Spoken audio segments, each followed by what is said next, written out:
Today, we stand united, not just as individuals, but as the proud bearers of a legacy enshrined in the most powerful document of our great nation, the Constitution of India. A document that goes beyond mere words on paper.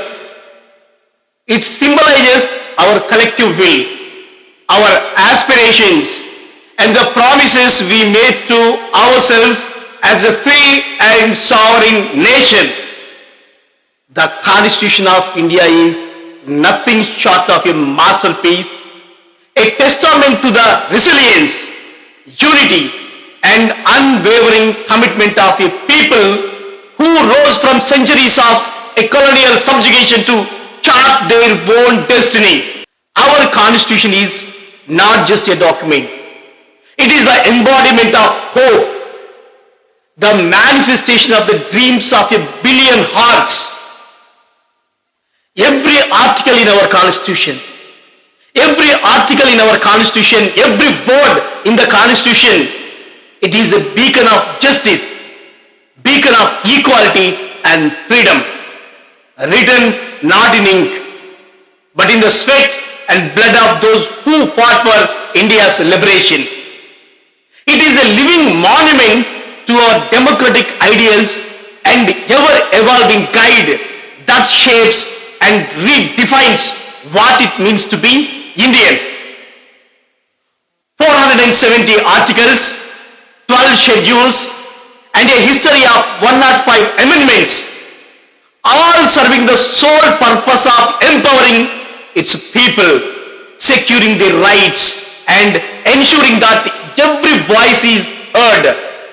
From the smallest village to the largest city, from the marginalized community to the powerful, this Constitution guarantees equality.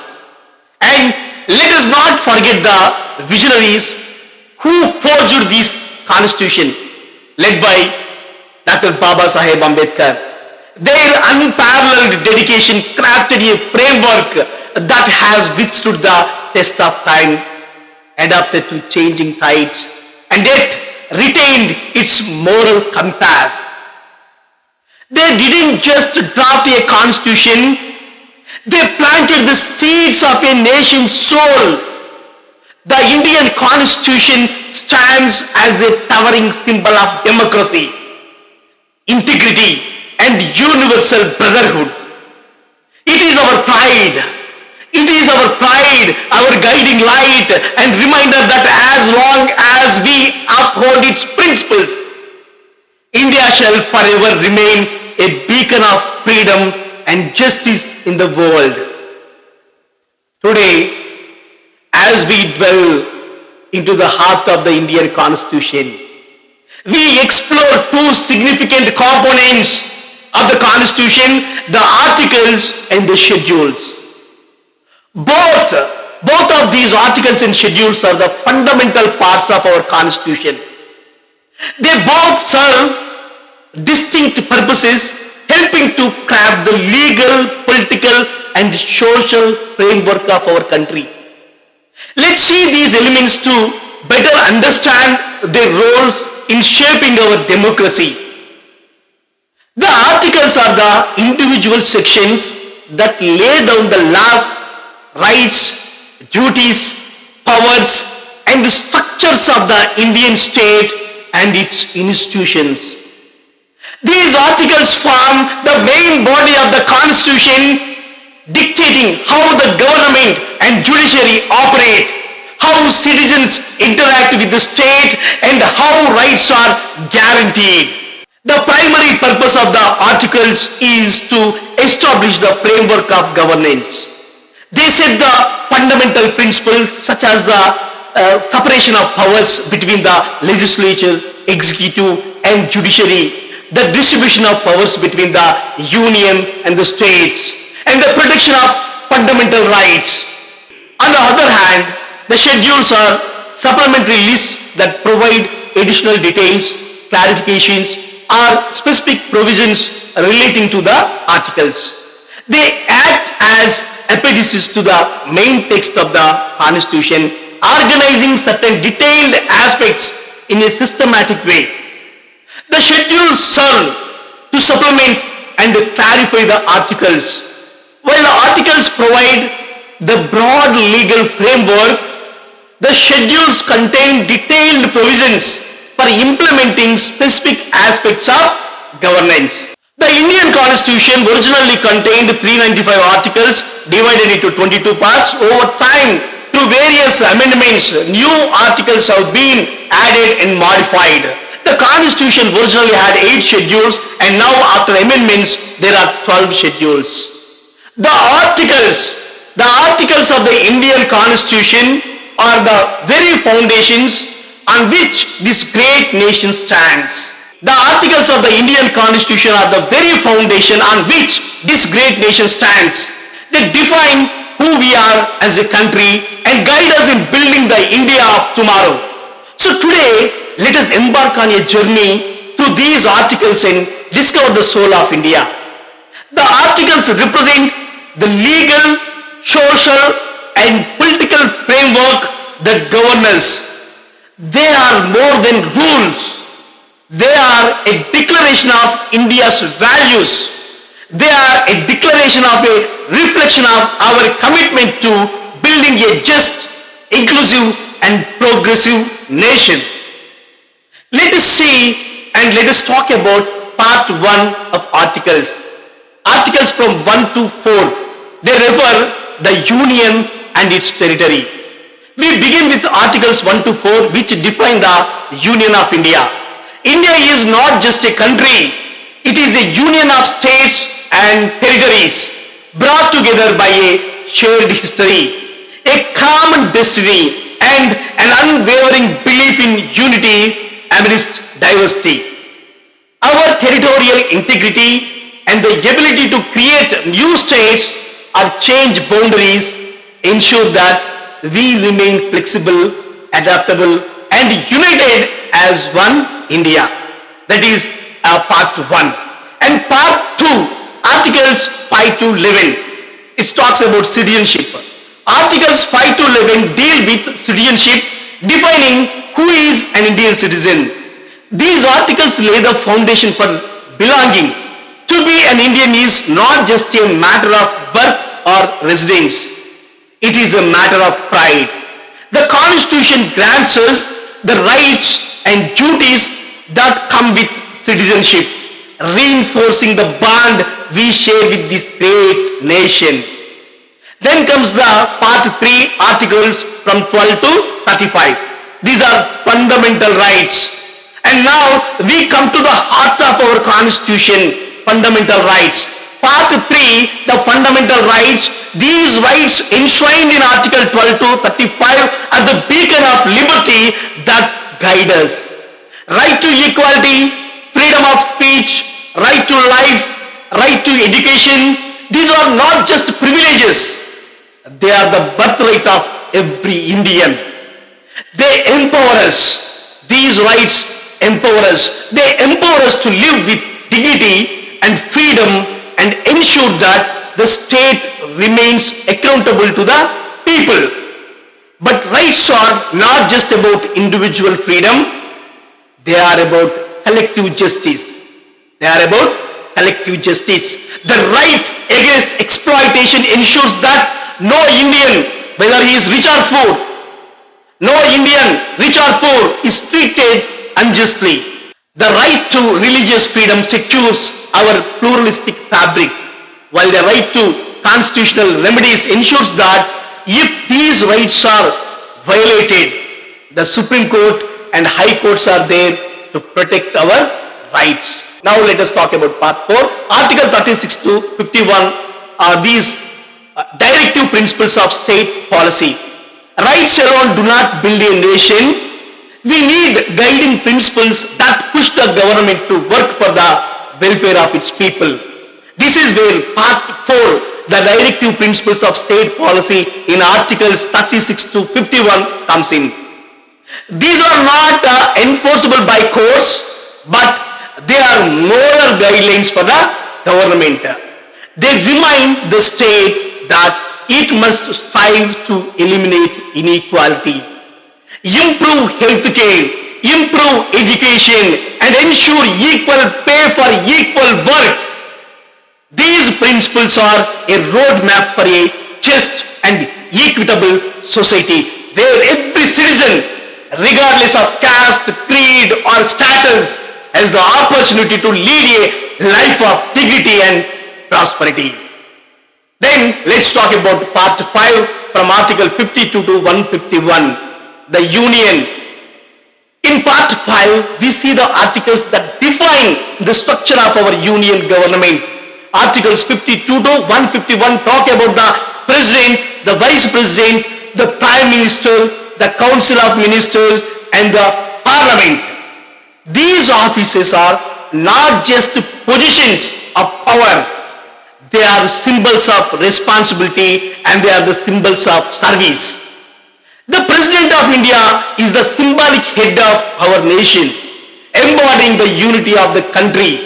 The Prime Minister, now let's talk about the Prime Minister. The Prime Minister and the Council of Ministers, they carry the weight of our aspirations on their shoulders, making policies that affect the daily lives of millions. That is the responsibility of our Prime Minister and beloved ministers. Our Parliament is the temple of democracy where the voices of the people are heard, debated, and turned into laws. The articles in this part ensure that democracy thrives, that there is a separation of powers, and that every action of the government is for the betterment of its citizen. This is what discussed in part 5. And now let us discuss about part 6. They are from Article 152 to 237. It talks about the states. Just as we have a structure for the union, Articles 152 to 237, they establish the state governments. India is a federal union where the states have autonomy in their own spheres, yet work in harmony with the center.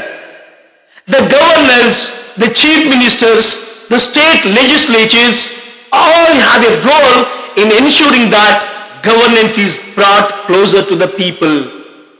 These articles embody decentralization, the idea that local problems need local solutions. Whether it's education, whether it's healthcare or law and order, the state governments play a vital role in ensuring that the constitution reaches every corner of India. That is discussed in this section. Then let us see the part 9 and part 9A. It talks about panchayats and municipalities. Articles 243 to 243 introduce panchayats and municipalities, the backbone of grassroots democracy. These are articles remind us that true power lies in the hands of the people.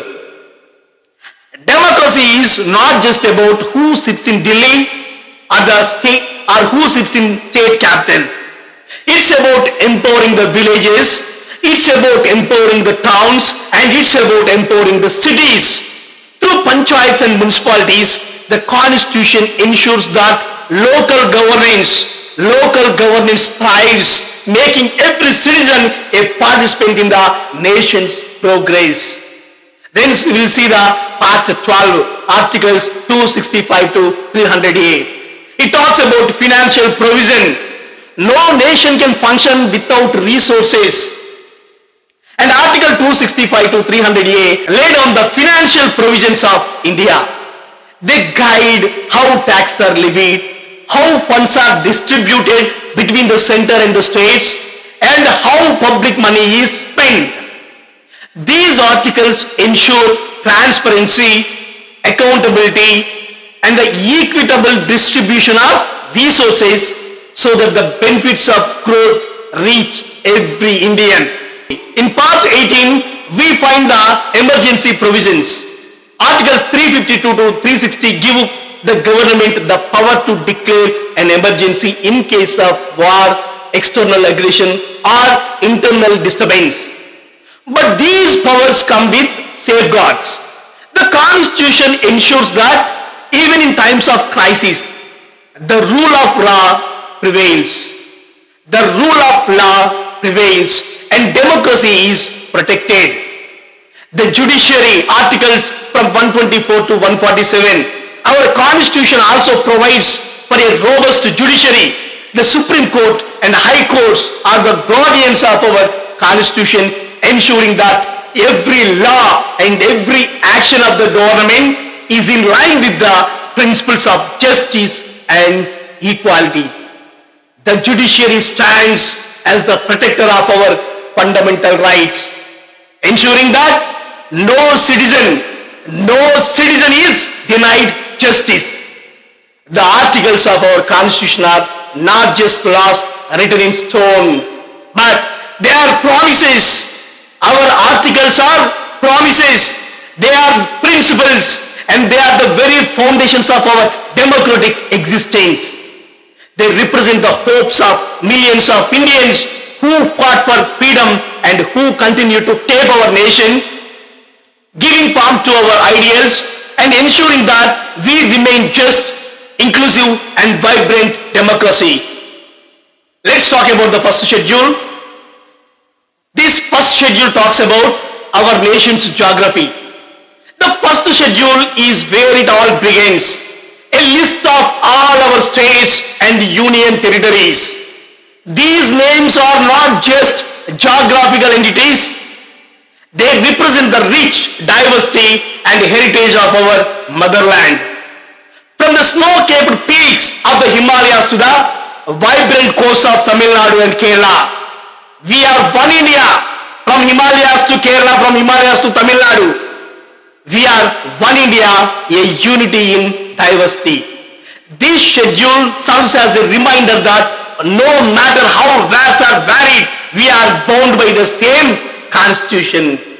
The second schedule talks about dignity of our leaders. In the second schedule, we see the salaries and the allowances of our top leaders, like the president, the governors, judges, and our high officials and their salaries. But beyond the numbers lies a powerful truth. These offices are pillars of democracy whose dignity, independence, and integrity must be safeguarded.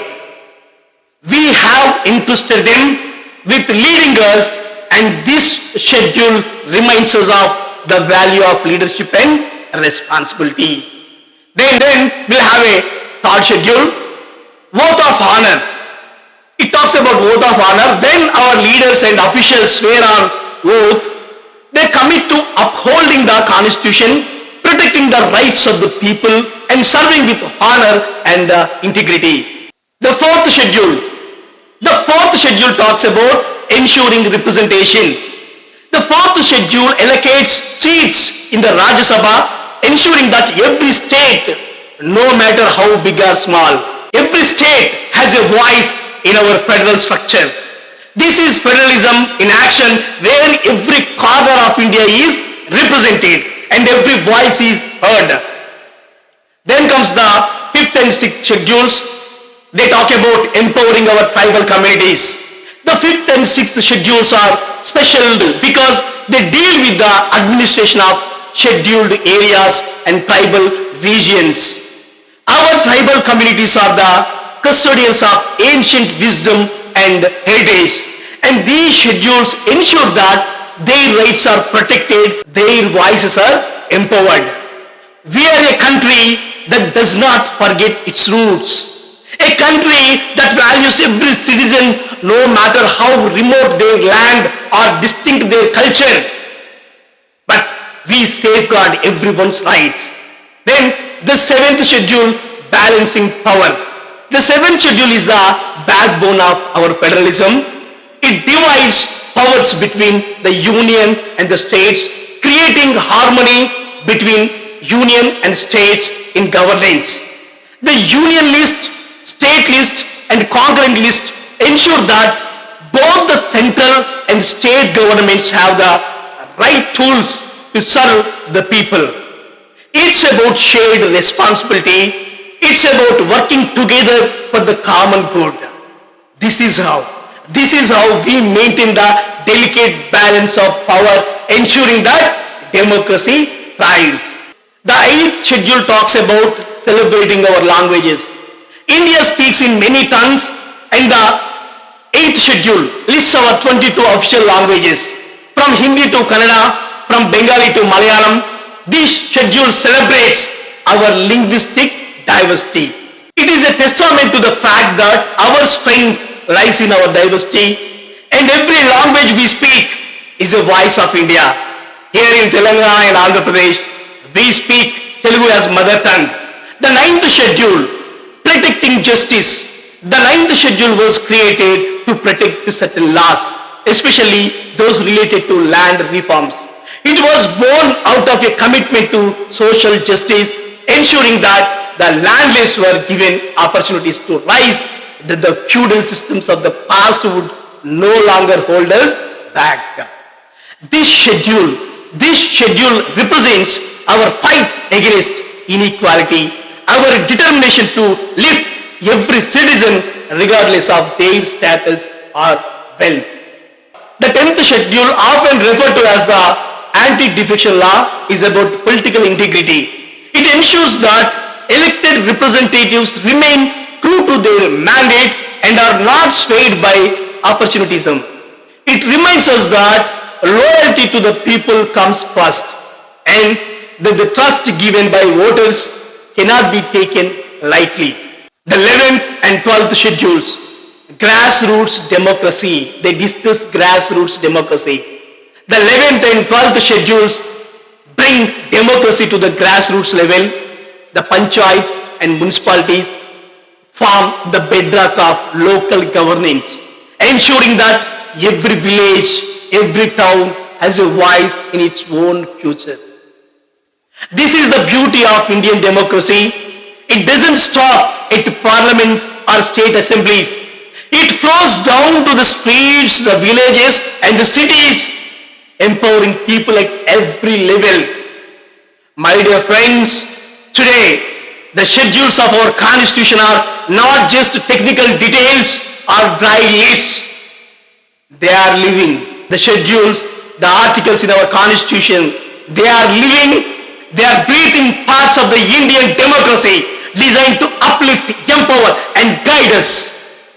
They speak to our past, reflect our present and shape our future. They ensure that justice, equality, liberty and fraternity are not just words in our preamble but principles in action. Our constitution is more than 70 years old, but it is as relevant today as ever. It adapts, it grows, and it responds to the needs of the people. It is the guardian of our freedoms and the foundations of our sovereignty. But remember, it is not just the responsibility of our leaders to uphold it, it is our responsibility too. As citizens of this great nation, we must live by its principles, defend our nation's values, and ensure that future generations inherit a stronger and more just, sustainable India. So, as we reflect on the articles and schedules that guide us, let us recommit ourselves to the vision of our founding fathers. Let us pledge today to uphold the Constitution in both letter and spirit, for it is the Constitution that makes us truly Indian, that binds us together, and that will continue to lead us toward a brighter, more just tomorrow.